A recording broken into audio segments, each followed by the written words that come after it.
cars are set to roll off from the starting line. Let's see if we can work with our pole sitter today. Yeah, let's do that. Hey, Tyler Reddick, Kevin and Clint up in the booth. Got you a new contract. I'm gonna make got a new late, sponsor on that car.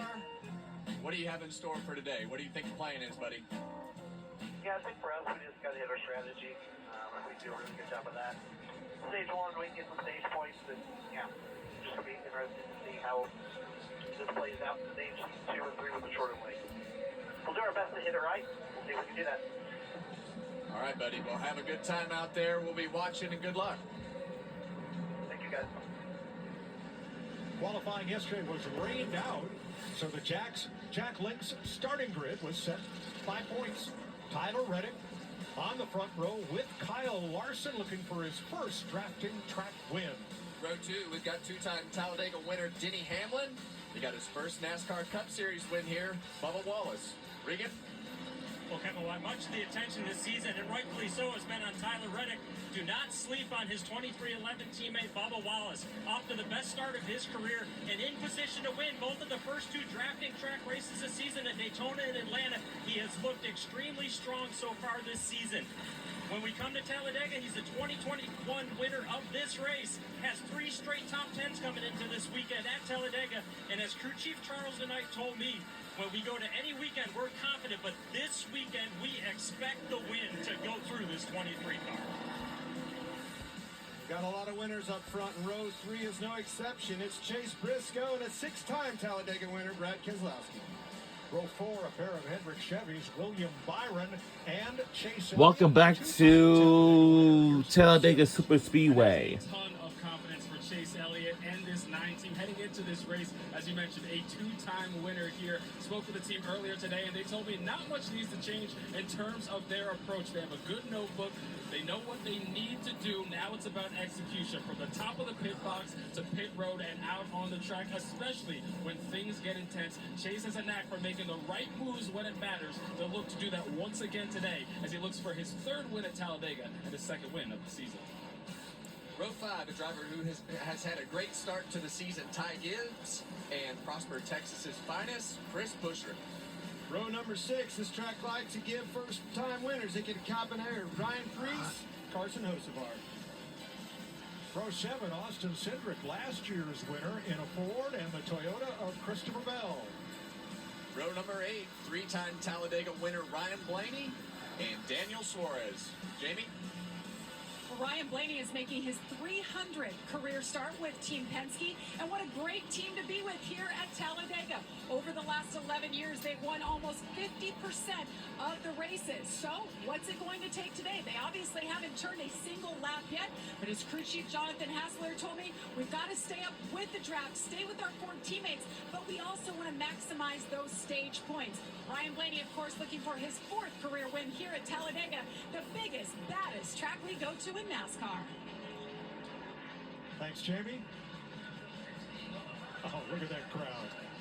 40 cars strong. The rest of our lineup is on the pylon on the left side of your screen. Casey Mears, due to the points setting, the lineup was the only car not to make the field. Now let's take a closer look at the lift system with our crew chief Larry McReynolds. You know, Mike, Talladega is the biggest oval track we race at, over 2.5 miles in length. If you have an issue over turn 2 or the backstretch and can't get back to pit road, your day might be over. Let's go to our Toyota Camry Cutaway car and see exactly what NASCAR mandates at the superspeedway tracks. We'll see this. A car will get turned off turn 2 and down the inside of the backstretch. It may have little to no damage, just flat tires. Car will be sitting on the racetrack with that orange aluminum rub block like you see right there under the right rear. There's 5 of them under that car. Now let's go to the right rear coilover shock. You're going to see a pneumatic actuator that's been added actually to all 4 of the coilover shocks. Now you see that hose that's highlighted, that activates the actuator with air pressure. Where does that air pressure come from? Let's go over to the left side A post on the left side of the driver. At the base of it, you see that valve. A safety worker shoots air into that valve. It activates all 4 actuators. You'll see the car come up off the ground. The driver can drive it back to pit road for 4 fresh tires. Now, when he gets to the pits, a crew member releases the air from all the shocks. Everything's back to normal. Here's one more example how it will work. This was at the dual race back at Daytona in February. Casey Mears, a 66 car, sitting in the grass on those rut blocks. You see the car come up off the ground after the air pressure is added, the actuators. He got back to pit road for 4 fresh tires, and guys, that led to an 8th place finish that put him in the Daytona 500. Yeah, that's great for the drivers, and also it is going to shorten up the length of these caution periods. Won't need as many wreckers. That's the key right there, in my opinion. For a viewer at home, it shortens that stall period out big time. But pretty slick. It works so good. Those engineers are pretty handy every now and then. Oh, they are. And that's one thing that I don't think our sport gets enough credit for is the innovation that continuously happens, whether it's on safety or, a situation like this when we have a problem. Now, prior to this race, the 3-stage lengths, the longest stage was the last stage, and now, Larry, NASCAR has flipped the script on us. Well, that's why our race analysis is going to have a little different look. 188 laps, 500 miles. But you look at stage 1, 98 laps. You have the option of 1 stop or 2 stops. Stage 2 and 3, 45 laps apiece. No pit stop needed. You'll pit between the stages and look at the fuel window. We have it highlighted for a reason. 42 to 50 laps. It could be even quicker, Well, depending on I what the see driver some of the does. cars that are going into the pits for something, but And NASCAR did this because they just don't the want to only play thing second about guess. any of these These race races are great, race days when is these guys get just after it. I being love the changes. Can't wait to see how it all works out because I don't think we absolutely really anything. So right understand now what the everybody's car's gotta be strategy is. sure the pit NASCAR sends out a is video every week to the drivers is open already on the in road for case. that race. And especially at Talladega, especially during green flag pit stops, you are not allowed to come up onto the racing surface and impede cars that are trying to come by at speed. So, Larry, a good example of this is what happened here yesterday. Well, it did. This was in green flag pit stops. The big concern is it's about 15 to 20 miles per hour difference in those leaders in those cars coming up on pit road.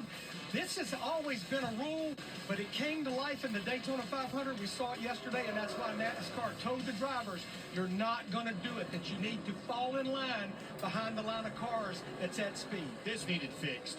There's no way you'd convince me to go out there and do that. You want me to pull up in front of this pack run, and sometimes can be even faster than 20, 30 mile an hour. And by the way, there's not just one of them either, the whole pack.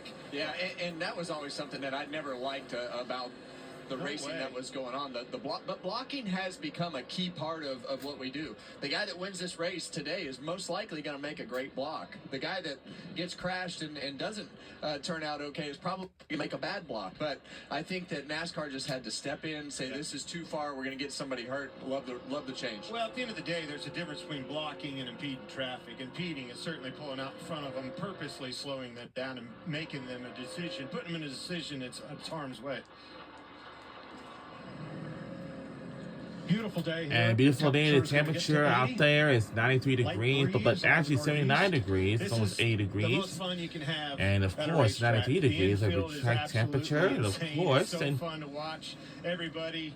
You want to talk about innovation? I really Man, I can saw tell people you. glamping out there. There's a glamping section now. There's the Boulevard was out of control last night. Had some football players in town. Watching Took it out, NASCAR showing the on banking. Fox. I think the banking of this track is what for people this, don't realize just for how today's steep the banking race. is. You get those guys out there. It's my favorite thing to do and show them just how steep these banks are. Yeah, 33 degrees. It's banked like the angle of the roof on your house. Let's take a look at Track Facts, sponsored by Ford Racing. Austin Cindric is the defending winner of this race. He's the last Ford winner here. Ford's won 11 out of the last 20.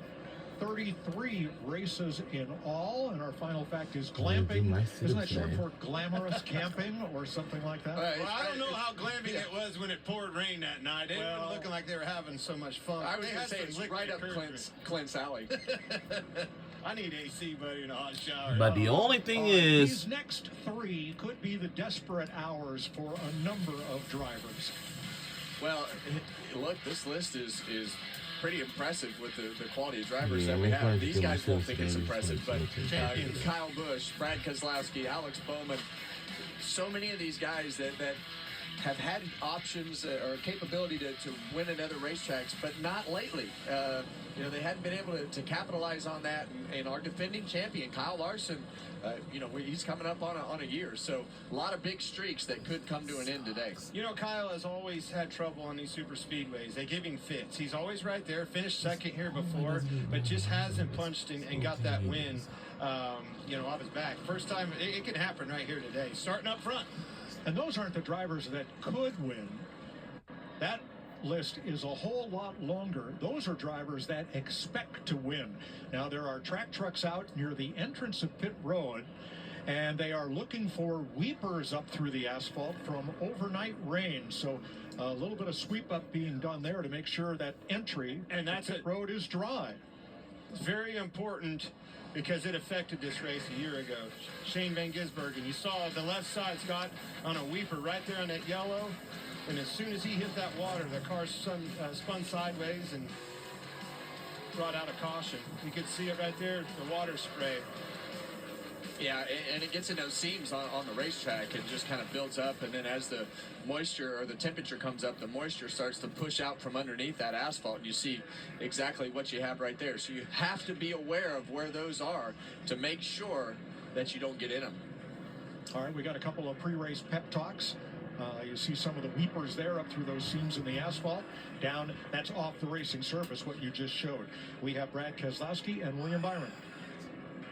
Keep you posted as best we can on what's going on in here, and taking care of fuel when you can. You bet your buddy. Have a great day as well. We'll see you here in a little bit, and keep you posted. You can see a lot of things I can't, man. I'm still counting on you guys to relay. Well, I never like to absolutely 100% depend on the Spottio, but they have to lean on that spotter a lot today. Let's hear what William Byron has to say.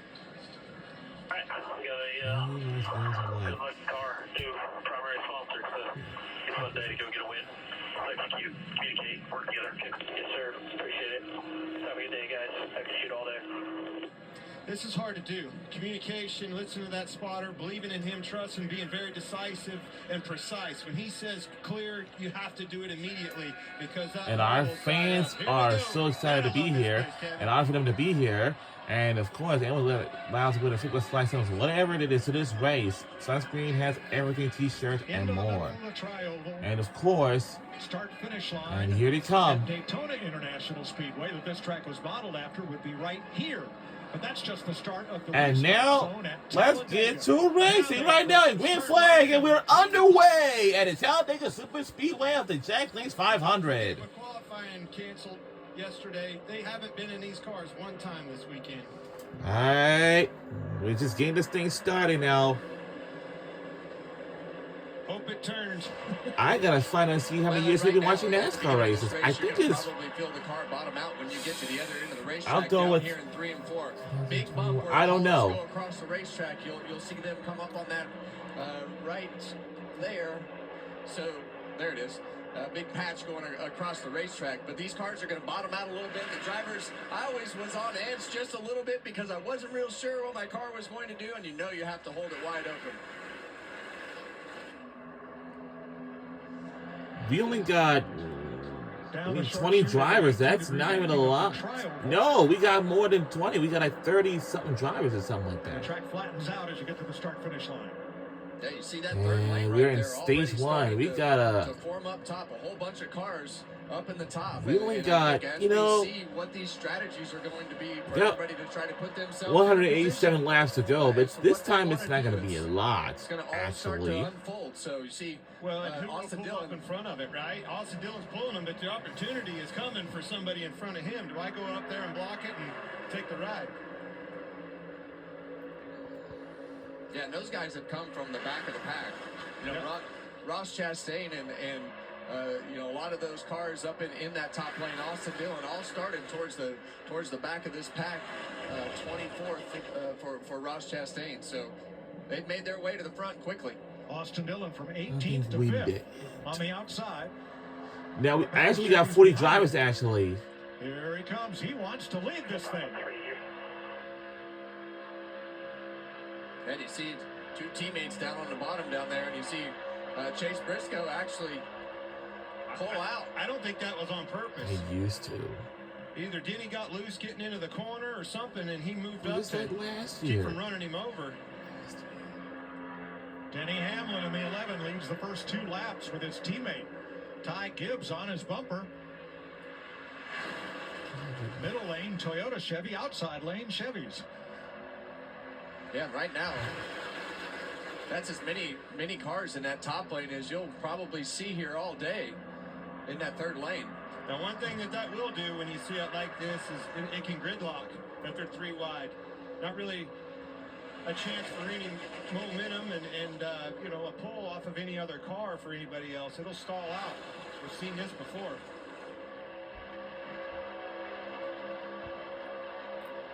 Hamlin led that lap by inches, but here they come. 12 rows deep, 3 wide.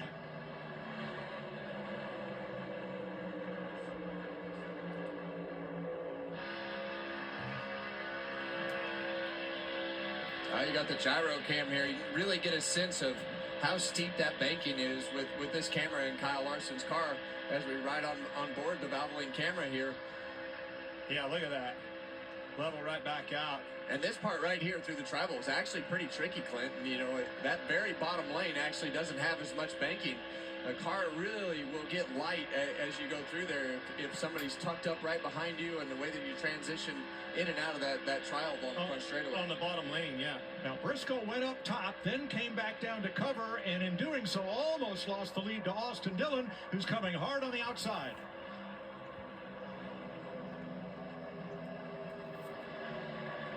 See William Byron right there in a 24 in that middle lane right there behind his teammate Kyle Larson as you watch Briscoe kind of shoot out in that middle lane in front of the top and bottom lane. William Byron needs something to go right, Mike. He's had a couple of weeks that have really been off of their expectations. So the only thing I want to tell you is, it's the longest race track I could ever see in my life. It's just like the Daytona 500. Like the Daytona International Speedway and, of course, Talladega Super Speedway are just the longest miles racetrack that they could ever race.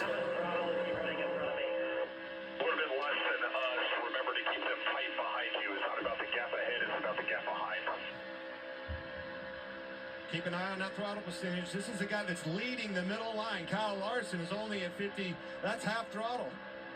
Yeah, saving fuel. And I think right now, you know, everybody's trying to understand exactly what they need to do for this. And really the difference is, odd these tires down below, it's just, you know. You know that they're going to have to make pit stops, and they're going to have to do all those things. And I think right now, everybody's playing that cat and mouse game as far as whether they can stop once, twice, whatever the strategy is. But I can promise you the one on the left is going to go further than the one on the right, Clint. Yeah. I think the math checks out, bud. And that's the hard part about, you know, as we ride on board our poet cam here with Austin Dillon. That's the hard part about leading these lanes. Yeah, it's great, you know, for the 3 guys that are up here leading these lanes, but it is definitely not as efficient, is it, Larry?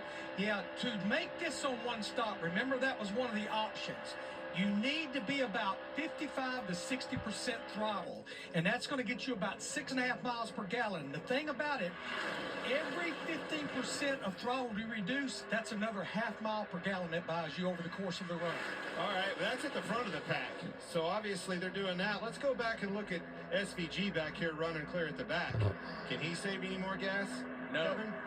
He cannot. And the reason, you want to be one car in front of him so that really what you want is you want to be a few cars. You want to be right in the middle of that pack so you can have somebody else pushing you, though. And you know, You gotta be careful not to lose that's that my grab, point. is You what got to be you're saying, careful. yeah. And it takes one mistake, and all of a sudden you lose that whole pack. So it's this is not easy to do. And when you're playing that game in the back of the pack like that, you take a big risk. All right, I know the price of gas is up all across the country, but Sunoco provides the race gas for these cars for free. So, Larry, give us the why. Why aren't you running full throttle right now? We don't care about fuel mileage. We're just trying to shorten up the next trip to pit road, the pit stop, to be able to dump less fuel in it. We don't care how mileage or fuel saving. It's about shortening up the next trip to pit road. And in this instance, eliminating a pit stop.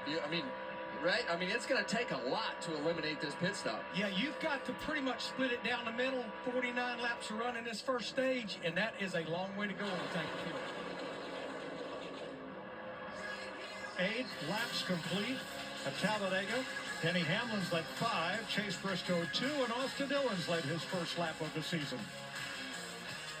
We'll be right back on the other side of this break. To tell you the truth, we could take or leave the extreme.